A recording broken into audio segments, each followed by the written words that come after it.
I started the Easy Christian Life podcast some 2 years and a few months back. Having said that, I have not been very consistent. Life happens. I have not been able to be as regular as I would have loved to with the podcast.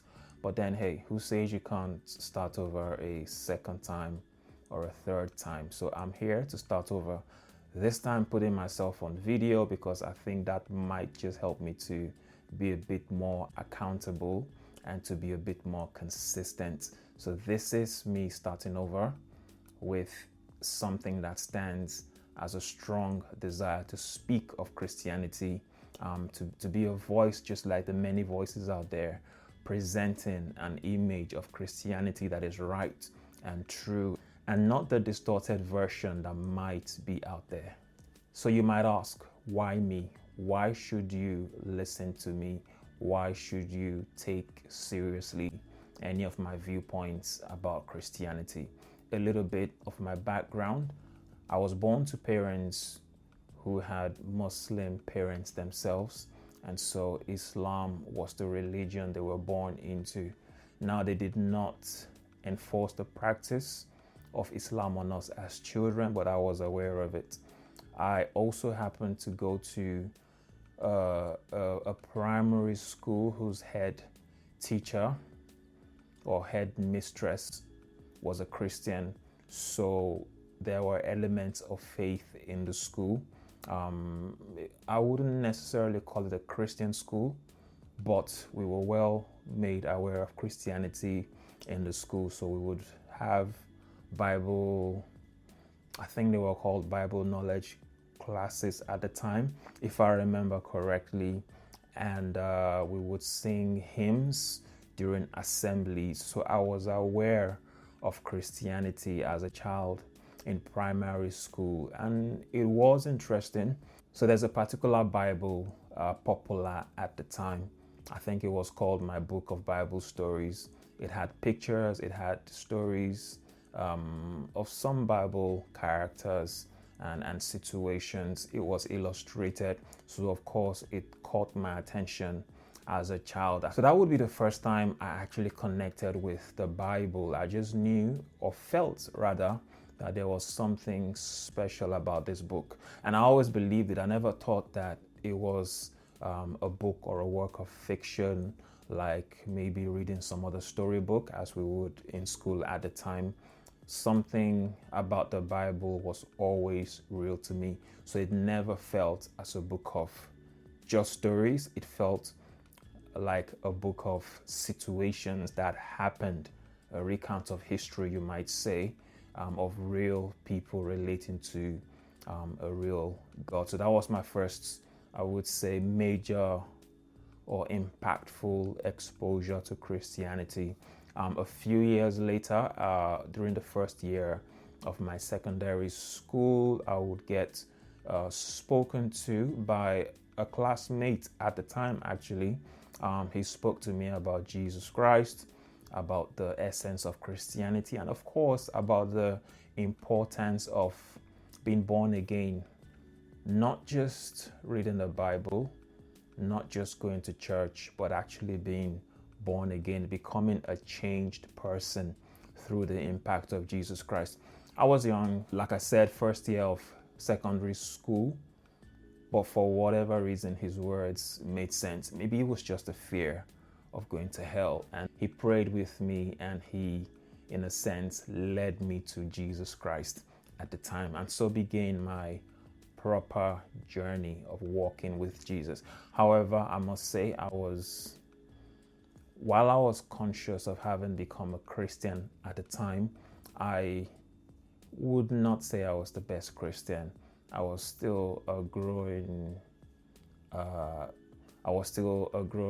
adolescent, teenager, young adult, went through some of the ups, downs, emotions, and eras of youth.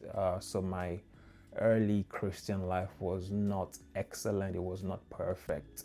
Not like it's excellent now, but there was still a whole lot of exposure to the wrong behaviors.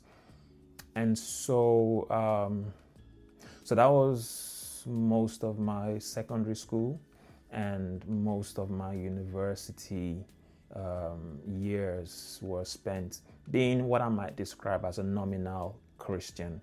Christian by name, but not quite living up to the expectations of the faith. And it was after university. So without going into too much detail, I'll save my full testimony or story for the future, but let it suffice to say for now that after university, a short time after graduation, I had an experience where I knew I needed God. I needed something to change. Life did not make sense anymore. And so I broke down, crying, weeping, just pouring my heart out to God. And there was a change. There was an exchange in that moment. Something changed internally. And that was how I would say I really began to walk with God. I started to learn to pray more. I started to go to church more. I started to read the Bible even more, and not just to read it this time, but to actually study it. So church became a big part of my life. Being in the community of Christians became a big part of my life. Began to volunteer, do several things to be of service to others. Became a church minister. Became an ordained minister in the church body that I belong to, and have continued to walk with God since then. So that is just a little bit. Yes, one thing I did leave out is I have a little bit of theological training.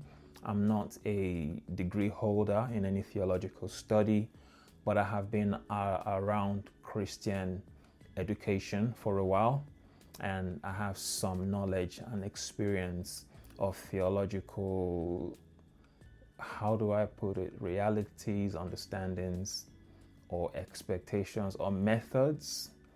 In summary, I first got to know God as a child, reading his Bible, I would say. Became born again in the first year of secondary school. Re-gave my life to Christ again after university, and have been walking with him as much as he helps me every day since then. Not without pitfalls, not without ups and downs, not without obstacles, not without wrong turns, but I stand because he has helped me. So all of that brings me back to why I want to give back. In a sense, I want to speak back. I want to share my experience of Christianity, but not solely my experience. I want to speak of the Bible that I have come to know, love, and understand, and hope that it makes a difference to someone.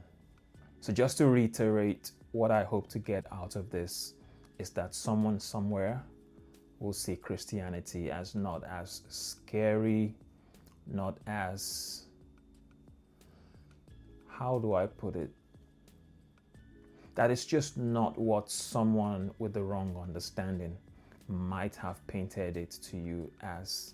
Of course, the church, like any organization, group of people, is full of flawed people with faults. And you will see some wrong behaviors by those who should know better. We're only human, and we're all trying to do our best with God's help. But it's not about us. So I'm not here to speak to you about the flaws of people. I'm here to speak to you about the love of a God who cares deeply for all of his creation. And so with that, I'd love to invite you to the next episode. I hope I'll have you as a steady listener, and I hope that over the next few weeks, months, and years, you might hear one thing or two that will be transformative for you. Till the next time.